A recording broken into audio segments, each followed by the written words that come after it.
Viewer, let me ask you a question. Which Soulsborne game do you think is the hardest to 100%, collect all the trophies and achievements and get the platinum?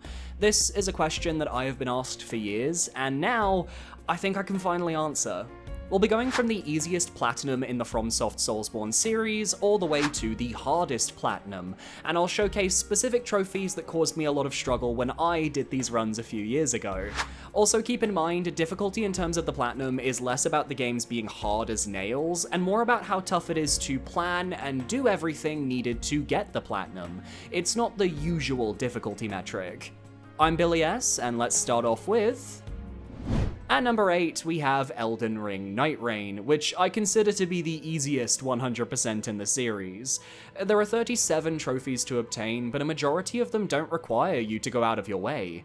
You have achievements for beating each of the base game Night Lords, completing all the Shifting Earth events, buying and using relics and vessels from the shop, getting to level 15 during a match, collecting the maximum amount of sacred flasks in a match. It's all stuff that will become second nature to you as you play. In fact, there are only 3 trophies that I feel you need to go out of your way to obtain them. Set and Steadfast, which requires you to fill up your entire inventory so there are no slots unfilled, which includes consumables and talismans, while also having 3 of those slots filled with purple or orange rarity equipment. It's still fairly easy to get this trophy when you're used to the way the game plays, but it won't pop early on. Old Jail is another one. You have to complete the oldest ever jail, which can randomly spawn within the other ever jails on the map. It'll either have the Godskin duo, Ancient Dragon, or Deathrite Bird as its boss, and you'll get 30,000 souls as a potential reward. It's RNG dependent, but you will run into it eventually. The hardest trophy, and the one that will take the most time though, is Night Lord Slayer, which requires you to win 3 runs in a row. Naturally, you can pick any Night Lord to focus on, so if you're really good at fighting Adel and you've got some friends who also want the trophy, get to step in.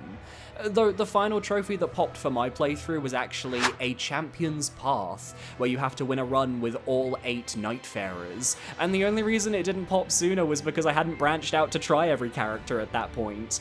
In fact, it was actually my partner who caused the trophy to pop, and he stole the platinum from me under my nose. There are no choke points with Night Rain. Once you're in the flow, all these trophies are fair asks, and it doesn't offer much in terms of difficulty. At number 7, we have Elden Ring, which has 42 trophies to collect. Now, I need to address one thing. For all the single-player Soulsborne games, there are trophies for getting the various endings of each game, which would normally require New Game Plus, New Game Plus Plus, etc. However, with cloud saves on PlayStation, and you can manually back up your saves on Steam, it is possible to circumvent those extra playthroughs. For my money, those exploits are fair game, so I am all for it. Elden Ring is a tad complicated because you first need to get the basic ending, then the Rani ending by completing her questline, which you'll have to do anyway for another trophy, and lastly, the Frenzied Flame ending, which you can achieve by getting a 3 fingers hug. It's best to do this one last, as it's kind of a pain in the ass to remove the Curse of Madness once you've got it. Millicent's questline, plus beating Melania and Placidusax, it's a lot to keep track of. Now, we'll immediately cross off any trophies that require you to kill specific bosses, because you will naturally do that in your own time while playing the story. The only truly tough trophy would be Shardbearer Melania, but I'm assuming if you're platinuming this game, you're going to be prepared with strategies to handle her. As such, it's all about collecting equipment. There are 4 trophies in this category: Legendary Armaments, Legendary Ashen Remains, Legendary Sorceries and Incantations, and lastly, Legendary Talismans. You have to find very specific items for each trophy to get them to pop though. For Legendary Armaments, all of the weapons are found throughout the world, with the Dark Moon Greatsword being a gift for beating Rani's questline. The only missable weapon is the Bolt of Gransax, which you can find on the Giant Spear in Lane Dell. You have to collect this weapon before beating Malekith and changing the area to its Ashen variant, or you'll have to get it in another playthrough.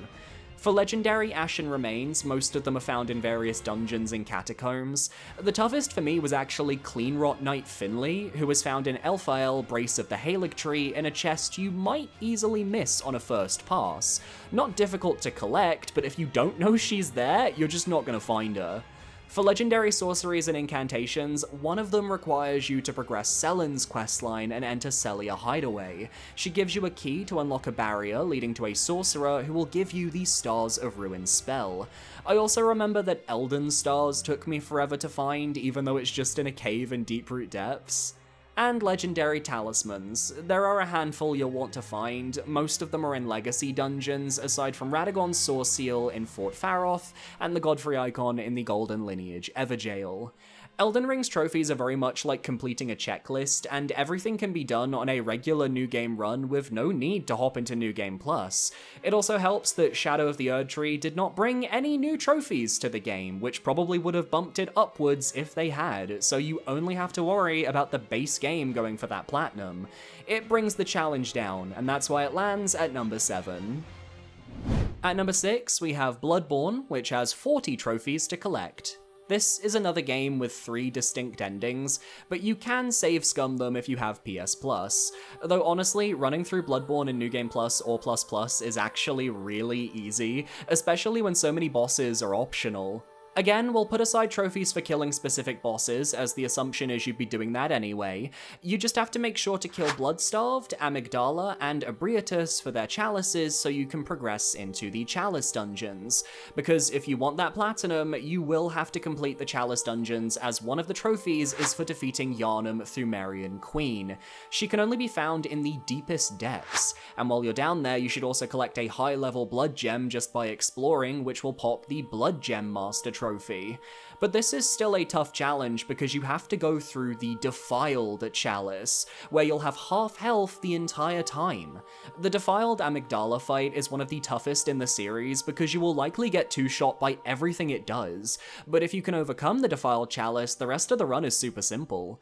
In the rest of the game, your other tough trophies are the Hunter's Craft trophy, which has you collecting the game's hunter tools, as well as the Hunter's Essence and Old Hunter's Essence trophies, which asks you to collect all the weapons and firearms in both the game and the DLC. Most of the weapons can be purchased by finding the various badges around the world and heading to the Messenger's Bath in the Dream. You can choose to kill Eileen the Crow when you first meet her for her badge early on, or do her questline to completion for the satisfaction of helping the best NPC in the game. As for the DLC, the only missable weapon is the most important one, the Holy Moonlight Sword. You need to defeat Ludwig, dress up in church garb, and then talk to his severed head by the lamp. Say yes to his question, and you'll be gifted the sword. All the other weapons are the usual checklist-style objectives you can tick off by exploring each area methodically.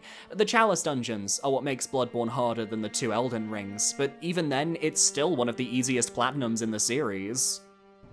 At number 5, we have Demon's Souls. However, I'm going to point out that there is a big distinction here. Demon's Souls PS3 and Demon's Souls PS5 have very different difficulties when it comes to their platinums. I only have experience platinum running the PS5 version, which is a more streamlined experience. As such, if there's anybody watching who has experienced the pain of the PS3 edition and the copious amounts of "you must upgrade a weapon to maximum using every single upgrade material" type trophy, let us know in the comments how traumatic that was for you. As for the PS5 version, I actually have a video on my run here on the channel. I released it a month ago and I love it. I consider this run harder than the previous games because a lot more thought has to go into your routing and your planning. You have to juggle world and character tendency while rolling back saves for the 2 mandatory online trophies. You have to kill specific bosses with unique requirements for extra trophies, such as May You Be Unharmed, the Maiden Astraya trophy you get for killing her without killing Garl Vinland, and once you get into white and black world tendency events and how to manipulate them to get special weapons and all the different spells and miracles on offer from the Sage and the Saint, it can get to be a bit much. I had a plan going into my run, and it got derailed so hard thanks to the King of Rings trophy that needs you to get all the rings, but having one ring locked behind an NPC questline that asks you to kill everybody, it's a bit much. Thanks, Mephistopheles. Of course, most players will remember the Demon's Souls Platinum, both the PS3 and PS5 edition, for introducing the concept of grinding for specific items. Here in the PS5, you have to grind a gold coin from a fat official to trade with the Sparkly the Crow for a ring. Similarly, you do the same with the Pure Blade Stone, which was the rarest upgrade material from the original game. While the grind feels fairer than in the PS3 edition, I won't pretend it's still not a painfully dull experience where you'll want a podcast on in the background. The holy trinity of the Sage's Trophy, Saint's Trophy, and King of Rings will haunt your Demon's Souls PS5 experience. This is also the first game that requires you to go into New Game Plus for the Platinum, no save scumming able, as some of the Demon's Souls you collect from bosses can be transposed into multiple spells, the ones that you get from Freyk and the ones that you get from Yuria. And New Game Plus Demon's Souls is a completely different beast to regular New Game. I got stuck on New Game Plus Man-Eaters for 4 hours. I wouldn't wish that on my worst enemy. But still, the grind of the Demon's Souls PS5 Platinum is nothing compared to the original, and you know what, if you want to see me suffer and try and platinum the original PS3 game, if I get to 50,000 subscribers by the end of 2026, I will platinum Demon's Souls PS3. That's a promise. At number 4, we have Sekiro Shadows Die Twice, which has 34 trophies to collect, though of these trophies only a handful are truly relevant to this video. You want to aim for the Man Without Equal trophy for killing every boss in the game, as well as the various endings. You need to get all the items required for the Purification and Return endings before facing the Divine Dragon at the end of Fountainhead Palace, though I've gone on record stating how frustrating the Return ending can be to achieve, as you need to jump through a lot of hoops and collect a lot of items in the world to get the right states. Luckily, you can save scum after beating Ishin, but before talking to Kuro. Go down the list and pick all 3 endings, re-downloading your cloud save between attempts if you want to. You are required to do at least 1 extra playthrough for the Shura ending, where you obey the Iron Code and face Emma the Gentle Blade and Ishin Ashina, and we save this for New Game Plus because you need to go into New Game Plus for the last few trophies, and you can kill 2 birds with 1 stone here. Just remember to save state before the fight once again. This is because the Master of the Prosthetic trophy, which asks you to upgrade all your prosthetic tools to their limits, can only be done with Lapis Lazuli. Only 6 can be obtained per run, and you need 10 to fully upgrade all your tools, meaning you need to get 4 of them in New Game Plus. However, for me, the reason why Sekiro lands this high on the list is the Height of Technique trophy, which asks you to acquire all skills across all of your skill trees. Unlocking the trees isn't that hard, and in a regular first playthrough you'll gain access to a lot of skills. However, you need skill points to unlock each skill. Skill points can be obtained by killing enemies, which gives you experience, and once the bar fills up, those experience points are converted into a regular skill point. The problem is that if you die, you lose the experience currently in your bar, so while grinding out experience, you can't get complacent with your routes, otherwise you'll lose a ton of progress. For me, this was really frustrating, and I have to say I didn't enjoy farming for those last skill points all that much. Of course, if you go into higher New Game Plus cycles, you'll get more experience per enemy kill, and you can even just play the game normally until you max the skill tree out as long as you've learned the boss fights and you're comfortable with the movesets. Whether you find the skill point grind tough is dependent on how well you click with Sekiro's combat and whether you decided to save scum or actually do new cycles for each ending. For me, it was more of an, I did 1 ending in 2019, and then I did another ending in 2021, and then another one in 2022. The pain of being a casual Sekiro fan. I found the skill point grind far more tedious than my Demon's Souls grind, and Sekiro as a game is incredibly difficult if you're not one for this type of combat, which I think lands it fairly in the top half of today's video. Get those skill points and don't skip the enemies, guys, it's gonna help you in the long run.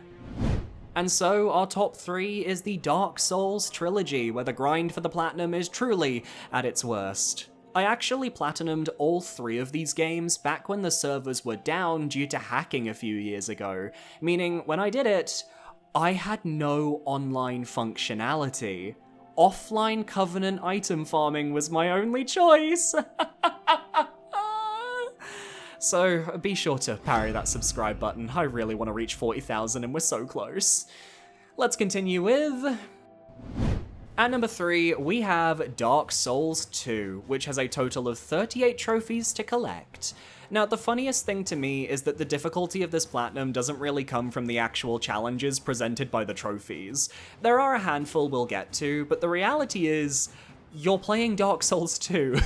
By default, this is a hard game. Enemies will gang up on you, areas will be tough to run through, you will likely die to things you never knew you could die to, so progress is fairly slow in comparison to most of the other games on this list that feel a bit more user-friendly when it comes to rushing through zones or getting to specific points quickly.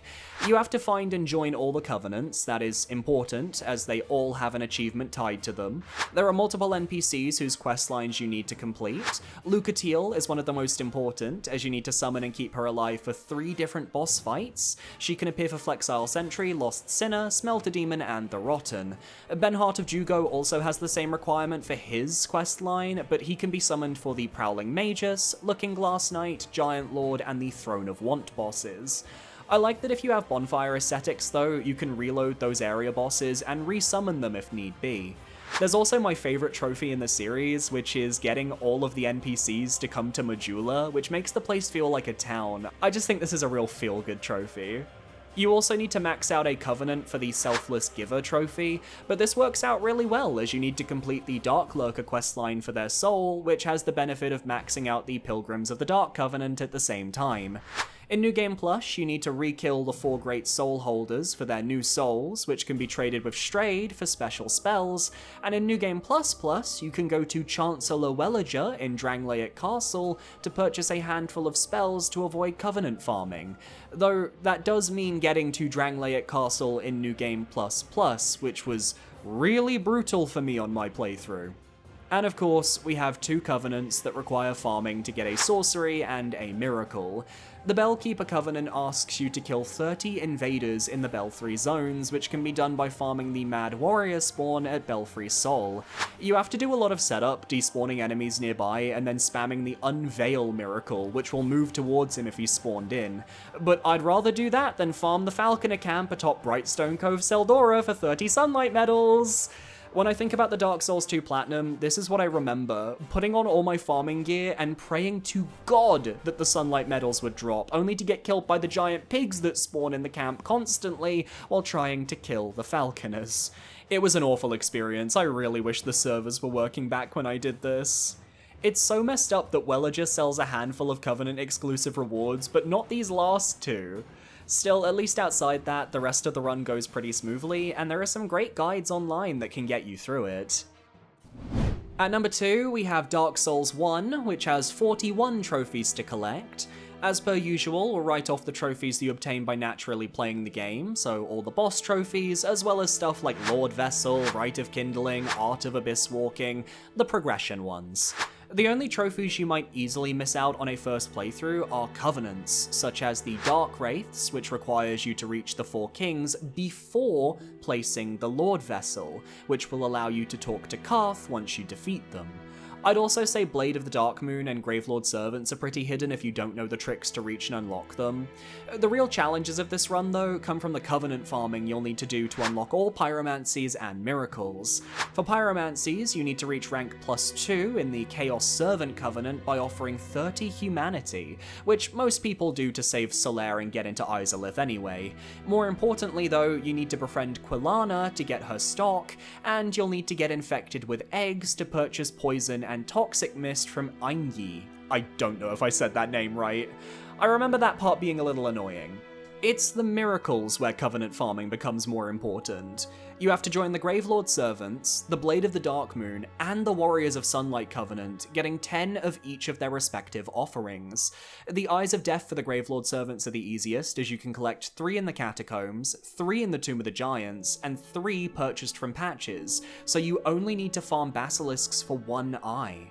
Sunlight medals are fine enough, you can get 1 from Lautrec in the parish, you can summon Solaire throughout your journey to fight alongside you against certain bosses, you can loot 3 of them in Anor Londo, and you can farm them from the Chaos Bugs in Izalith. The thing is, Warrior of Sunlight is actually a fun online covenant, as it's basically you helping someone beat a boss, so you can farm this incredibly easily. You'll also need to give Gwyn's soul to the Covenant in New Game Plus to get an extra miracle, and also, depending on how you've gone, you will need a certain amount of faith to even join the Covenant in the first place. The hardest farm for Covenant items in Dark Souls 1 are the Souvenirs of Reprisal. You get one for killing Lautrec and Anor Londo, and then unless you want a PvP, which I would rather eat glass, you'll have to farm the Crow Demons in the Painted World of Ariamis. For me, this was an awful grind. There are no easy Crow Demons to fight, each run takes a few minutes, and the drop rate is only 6%. Still, you only have to farm 10 of these items and then you're done. The farming isn't over for this platinum though, because you'll also need to collect all the unique weapons for the Knight's Honor trophy. I recall farming Stone Giants in Darkroot for the Great Shield and Greatsword and hating it, but nothing was worse than farming the Channelers in the Duke's Archives for their Trident. That took me days, and the farming route is downright awful. No comfy way to get those weapons, not in the slightest. The rest are boss weapons, which will require you to go into New Game Plus Plus to get all of them, because Sif is special and has 3 boss weapons attributed to his soul. But this was still the era where you needed to get regular weapons to plus 10 before you could transpose them into their boss variants, so you're going to be doing a lot of Titanite and large Titanite shards soul farming. In fact, let's rip the band-aid off. The other main reason why Dark Souls is this high up: every weapon tree has its own achievement dedicated to it. Similar to the Demon Souls PS3 Platinum, you need to get a maxed out weapon of every type of reinforcement. Magic, Crystal, Occult, Chaos, Enchanted, Fire, Divine, Raw, Lightning, and Standard, each requiring their own type of special Titanite to farm. You will be killing slimes in the depths for green Titanite shards for hours, and you will enjoy it. Do all of that, and the platinum is yours. And yet, despite the copious grind and the spreadsheets I needed to keep track of everything, because this is the most complicated platinum in the series, I still think there's one game that blows it out of the water. At number 1, we have Dark Souls 3, which has a grand total of 43 trophies to collect. On the surface, Dark Souls 3 is a pretty simple game to platinum. Getting through the game isn't that hard because the combat is very forgiving, especially with your dodge roll. The usual suspects, like finding all the different covenants, killing all the bosses, and getting the various endings, it's all straightforward. There are a handful of rings you can only collect on certain New Game Plus cycles, which encourages you not to save scum the endings and just go through the game again as normal. There's no annoying blacksmith achievement, instead you just perform one of every infusion, which is much easier than Dark Souls max out every infusion type. Effectively, 90% of Dark Souls 3 is standard platinum fare. So why is it number 1? It's quite simple, really. It's the soul-crushing nature of that final 10% as you descend into madness while replaying the same portion of the video game over and over and over again for hours upon hours, days upon days. I am, of course, talking about the Covenant grinding. There are 5 different covenants that withhold items you need to get all your achievements, and there is no simple way around it, you're going to farm. The first is Aldrich's Faithful, which will have you farming the Devout of the Deep enemies to receive 10 human dregs. This is the easiest farm in the game, as you can go from Pontiff's Bonfire and kill 9 of them per run in the latter half of Irithyll. I remember being a little impatient here, but I thought, this is just like the grind in Dark Souls. This isn't gonna be that bad. The next covenant I had to farm was Blades of the Dark Moon. If you know, you know. Proof of a Concord kept are the items you need, and you can only get them from the 3 Silver Knights patrolling the Anor Londo bonfire, and the drop rate is 1% without any luck increasing items. I fought these Silver Knights for 3 days. I kid you not, 3 days! Because you need to farm 30 proof of a Concord kept, all for a ring and a miracle. This was a difficult grind because I felt like there was no end in sight. It challenges you to overcome your inner demons. I wish I was joking. And yet I would rather do this grind than go into PvP. Not that I had a choice back then.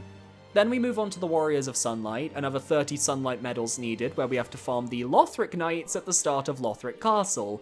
I hate fighting those enemies at the best of times. If the online servers were working back when I did this platinum, I would have gone online for this one in a heartbeat. Fighting bosses? I love that. Way more fun than grinding the knights. Don't grind the knights, fight the fights. We also have the Watchdogs of Farron, another 30 Wolf's Blood Swordgrass where we need to farm Gru enemies near the Abyss Watchers arena, all for a Wolf's Ring. This one took a while as well, and the Gru can be really irritating to fight, but the online option is PvP. No. God no. And finally, the Mound Makers. After joining them via that caged enemy in Undead Settlement, you have to farm vertebra shackles from the Carthus skeletons in the catacombs, and oh my god, this one's almost as bad as the Silver Knights! I'm getting actual flashbacks right now. This might be why Covenants aren't a thing anymore. We bitched about their exclusive rewards in relation to the Platinums, and FromSoft just sent back a thumbs up emoji. The other games in the series might have more difficult moments in terms of challenge, be it the Defiled Chalice of Bloodborne, or the EXP farming of Sekiro, or the challenging New Game Plus Plus runs of 1 and 2, but Dark Souls 3 is a test of patience, and a test of your mental fortitude. And there's a reason why Dark Souls 3 gets the most flack when we talk about Platinum runs. Well, what do you think? Let me know down below, and be sure to parry that subscribe button if you enjoyed this video. I want to give a shout out to my YouTube channel members for supporting me for another month. Thank you so much. You get a shout out down below, here at the end of the video as well. You have access to my Dark Souls 3 and Dark Souls 2 Soul Level 1 runs. It's a nice place to be. Thanks for supporting the channel. If you want to follow me, I've got a Twitch, I have a Blue Sky, and I stream here weekly on YouTube. I might be streaming right now. So I'll see you guys next time. Have a good one. Adios.